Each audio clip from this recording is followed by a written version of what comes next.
السلام عليكم ورحمة الله وبركاته. مرحبا بكم في قناتي وقناتكم.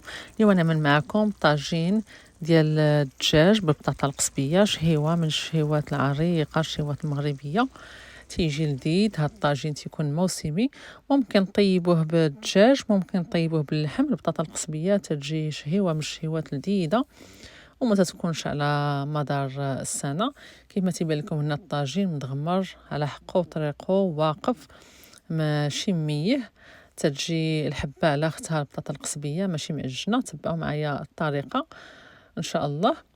هنا خديت الطاجين، ممكن تاخدوا حتى طنجرة ديال الضغط او لا اي طاوة تطيبوا فيها. درت فيها الزيت البلدية، زيت الزيتون، وشلطت واحد البصلة كبيرة. غادا نشحرها هكذا، نغطي عليها نخليها حتى تنزل. هنا عندي البطاطا القصبية، حنا تتباع عندنا هكذا هي شوية بشوية، ما تتكونش موجودة. فاش تلقاها تنشري منها واحد الكمية سميتها جوريسالام ارتيشوك. هنايا هي البطاطا القصبية، فتتكون شهيوة عزيزة بزاف. فاش نلقاها تنشريها. هي راه دايره تتبان بحالها بحال الجذور ديال السكينجبير، ولكن هي بطاطا قصبية تقريبا تتشبههم. تنقشروها، تنغسلوها من التراب وتنقشروها بالسكين بحال هكا، هي بشويه بشويه تتبغي شويه هي الخاطر. ومن بعدها تنديروها في الماء وتنلوحو معاه الطريفات ديال الحامض باش ما تتاكسدش، لان بحالها بحال البطاطا العاديه.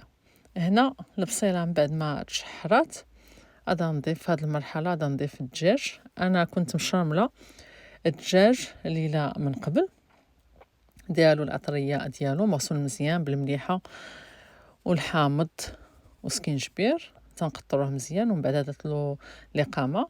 التوابل هي الملحه، هي القياس، والفلفل الاسود الابزار، سكينجبير، الزنجبيل، والخرقوم عرق تيرميريك، والثومه محكوكه. واللي تيبغي يدير شويه ديال الزعفران الحر يحكو هكذا يضيفو، او لا يخليه حتى لهاد المرحله اللي تنبغيو نصبوه عاد تنضيفو شويه ديال الزعفران الحر من الفوق. من الاحسن انكم تشرملوا هكذا الدجاج من قبل. الا ما شرملتوش من قبل ممكن تعملوا هذه العمليه، هي نتوما شحروه مزيان في الطاجين او في الطنجره قبل ما تضيفوا له الماء او لا تضيفوا له الخضره. غادا نقلب الدجاج مره مره هكذا حتى هذا يتشحر من جميع الجوانب. عاد غادا نضيف الخضره كيف ما تيبان لكم. نقلب الطريفات كاملين، تتعطيوه الخاطر، لان ملي تشحروا اللحم اولا الدجاج تيجي المذاق ديالو احسن. ملي تشحروا البصيله في الاول ما تيجيش هكذا كميه، تجي شارب لقامه مزيان اللحم اولا الدجاج. هنا ملي تشحر الدجاج مزيان من جميع الجوانب، هنا بحال اللي قلت لكم بطاطا القصبيه درتها في الماء والحامض، غادا نضيفها هكذا فوق الطاجين. على كنتيو مطيبين هاد الطاجين باللحم، ممكن ديروا اللحم في الطنجره ديال الضغط حتى يطيب. عاد تحلوا عليه وتضيفوا له البطاطا القصبيه وتخليوها طيب على خاطرها بشويه بشويه باش ما تعجنش. بالنسبه هنا للدجاج تيطيبوا في نفس الوقت تقريبا، ما طابوا ليا في نفس الوقت. تنستفوها هكذا فوق الدجاج ديالنا. هنا ضفت شويه ديال المعدنوسي شويه، انا تنكون طاحناها هكاك في الفراج مخليها في قريعه فيها الزيت في الثلاجه. وتنضيف الحامض المصير، لان البطاطا القصبيه تتبغي الحامض.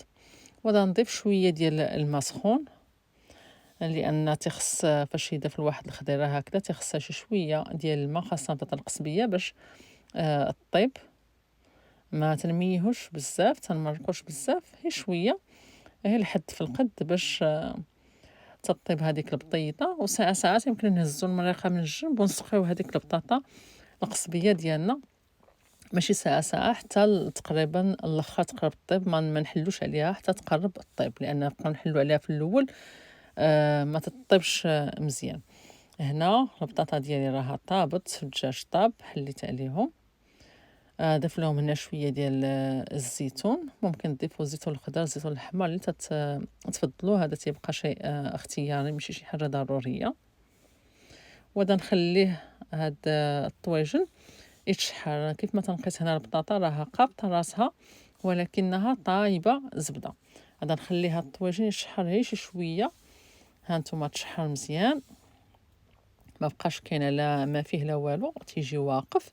وهنا البطاطا القصبيه تتبغي العصير ديال الحامض، تنديروا هذيك العصاره ديال الحامض في الاخر بحالها، بحال المساله ديال الطاجين بالشي فلور تيبغي حتى هو الحامض. فهذه كانت النجيله النهائيه، طاجين ديال البطاطا القصبيه بالدجاج، تيجي لذيذ ولا اروع. طاجين موسمي ديال هذا الوقت. نتمنى تجربوا الوصفات نال الاعجاب ديالكم. شكرا على المشاهده، والتقي بكم فيديو قادم وحلقات قادمه، والسلام عليكم ورحمه الله وبركاته.